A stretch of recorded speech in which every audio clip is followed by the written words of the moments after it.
Okay, folks, strap in and get your snacks ready. Today we're jumping into the story of a man so completely indifferent to self-preservation, he made the Grim Reaper punch out early. We're talking about a Gurkha rifleman, Bhanbhagta Gurung, a name that should echo through history like a 50 caliber round, but somehow, you've probably never even heard of him. And if you know anything about Gurkhas, you know they're basically the human equivalent of a tactical nuclear strike with a really sharp knife. They're the kind of dudes who have a motto that basically translates to, better to die than be a coward.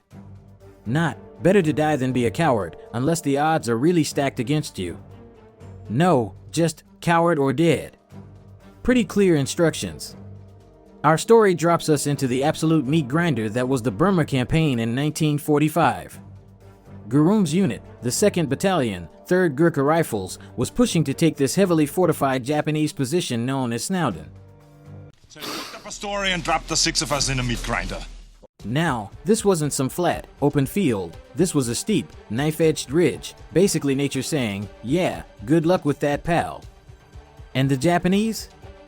Oh, they were dug in like ticks on a hound dog, with well-concealed bunkers and foxholes, just raining down machine gun and rifle fire. Naturally, the Gurkha advance stalled. Casualties were piling up. Somebody needed to hit the delete all enemies button, and nobody else was reaching for it. Enter Rifleman Gurung. Now, most sane people, when faced with a machine gun nest, would call for artillery, an airstrike, maybe even a heavily armored personnel carrier. Gurung? He said, hold my kukri knife. With what the official citation calls complete disregard for his own safety, which is military speak for this dude clearly had a death wish but in the best way possible, Gurung, alone, charges the nearest foxhole. He throws 2 grenades. The Japanese? Still firing. Most people would think, well, that didn't work. Gurung thinks, fine, you asked for it. He fixes his bayonet and, under heavy fire, charges the foxhole, sticking both occupants permanently into the history books. He doesn't stop. Not for a breather, not for a snack, not even for a selfie. Immediately, he tackles the 2nd foxhole. More resistance. He empties his rifle into it. Still not quiet? He just goes full Neanderthal using the butt of his rifle to club the remaining enemy into submission. That's right, he beat them to death with a rifle. Because sometimes a bullet isn't personal enough. He's on a roll. Swiftly, he assaults the 3rd position. A Japanese soldier tries to escape. Gurung, ever the efficient eliminator, shoots him dead. Now, the 4th foxhole. This one was stubborn. Gurung empties his magazine, again, still resistance. So what does our plot-armored main character, Mr. I don't care about your rules, do? He finds a large rock. A large rock.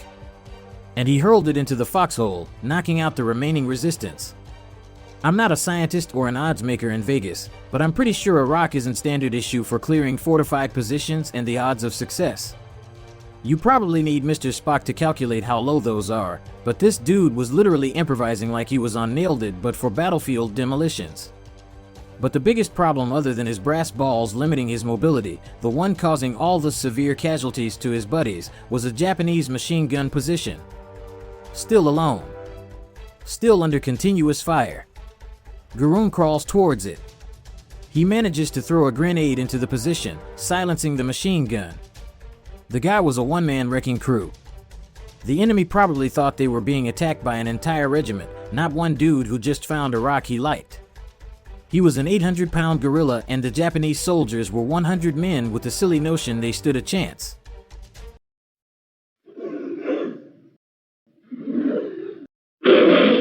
Gurung's single-handed, absolute lunacy broke the back of the Japanese defense in that entire sector. It allowed his company to finally advance and secure the objective. He didn't just turn the tide, he flipped the whole damn boat over and then used the hull as a shield. His Victoria Cross citation calls it a magnificent example of dauntless courage and supreme devotion to duty. And frankly, that's an understatement. This man was a walking, breathing, rock-throwing force of nature.